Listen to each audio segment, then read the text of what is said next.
Here's a trivia question for you. Which England manager first gave David Beckham the England captaincy? Any idea? Well, Grassroots Football Live is here to answer that very question. We're here at High Wycombe to speak to Peter Taylor.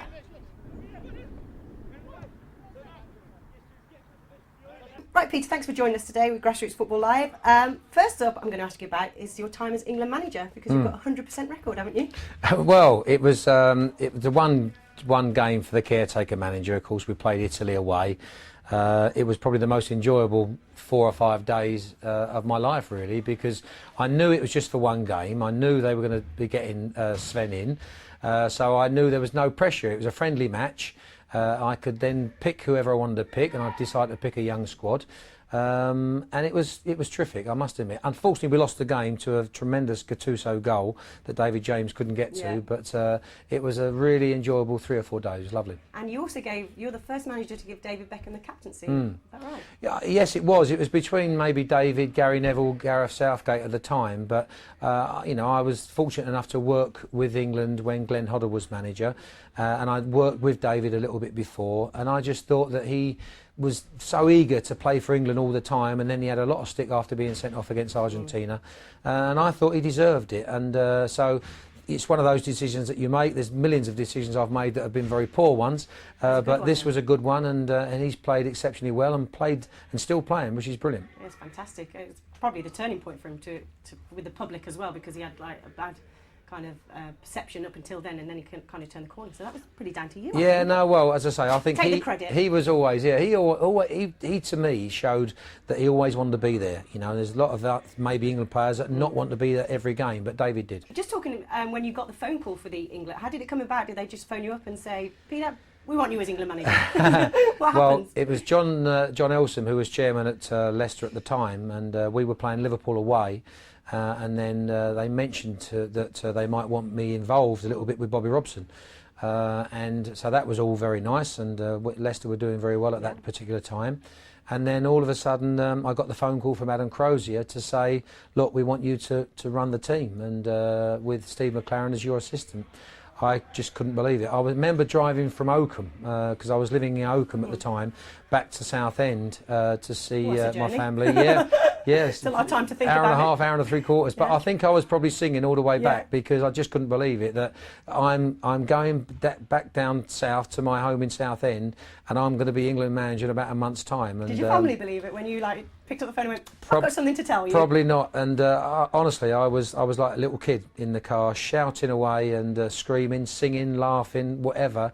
Just couldn't believe it. And it was the press conference the next day, which was all very, very exciting for me. And it's something that nobody can ever take away from you. It's a lovely, lovely memory. Yeah. Amazing. And did you ever think, as a boy growing up in Essex, that one day I'm going to be England manager? Did that ever cross your mind? Well, I always wanted to be a manager or a coach. You know, even at 17 years of age, I was running Sunday morning teams for my mates. So, but I never probably dreamt I'd ever get that far. You know, and you dream about, could you run a team, and could you then manage a team that comes and plays an FA Cup final at Wembley? And I never dreamt I'd get the chance to manage a team at Wembley, and that did happen when I was at Gillingham. But the actual call for England was amazing, and it just shows you, you know, if any kids out there are wanting to play their football, that just shows you what's capable. You know, the first thing you set yourself a target is playing your football and enjoying your football. Then all of a sudden you think about, maybe could I be a professional, could I be a scholar or whatever, and then it just goes from there, and you've got to keep setting your targets. And you actually played for England a couple of times, but you weren't playing in the top flight at the time, were you? No, I was a third division player, the old third division. So it's now like League One now, playing for Crystal Palace, and it was quite difficult really, because you play third division football at that time, and then all of a sudden you're playing with Trevor Brookins and Kevin Keegans. It's hard, and that's why the introduction of a full-time manager for under-21s now is good, because you give them a bit more of a grounding now before they get to the senior team. Yeah, was that a complete culture shock for you when you were then put in with those players that, you know, they...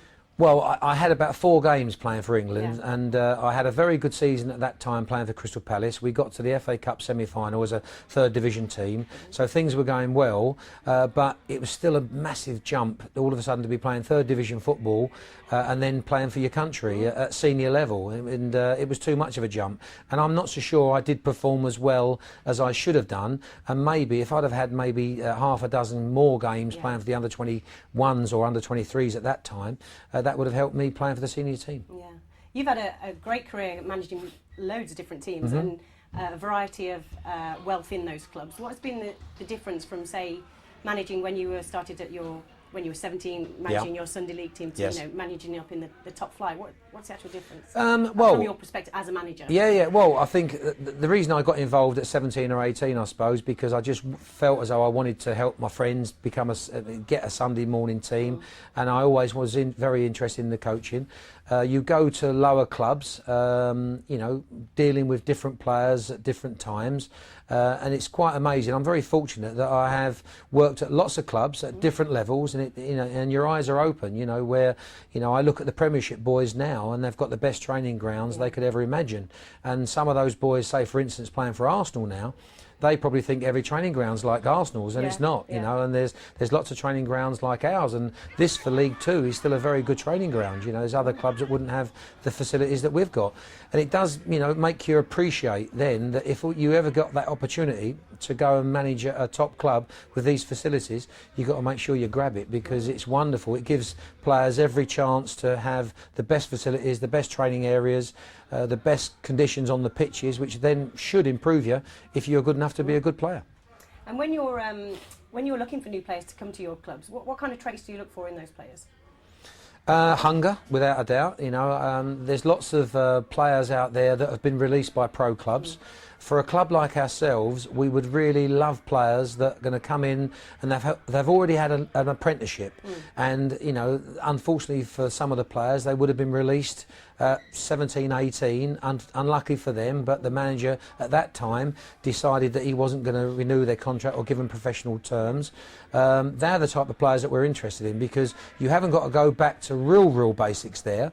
Then all of a sudden they get them into League Two or wherever the club is, and then if they show the desire that they've already been hurt once by being released and they've showed so much determination to get back again, that to me is you've got half a chance. Andy Hessenthaler, for instance, who now is manager of Dover Athletic, and they're really doing well in their league. We took him at Watford when I was at Watford. Now, he had been released by Charlton Athletic as a young boy. Now, he had the hunger, he was already been taught lots of things, and he was ready to kick on again, and he turned out to be a success. So clubs like ourselves, at times, if you could take somebody out from grassroots or from non-league, you need to have you have to feel confident that they've got a chance of stepping up.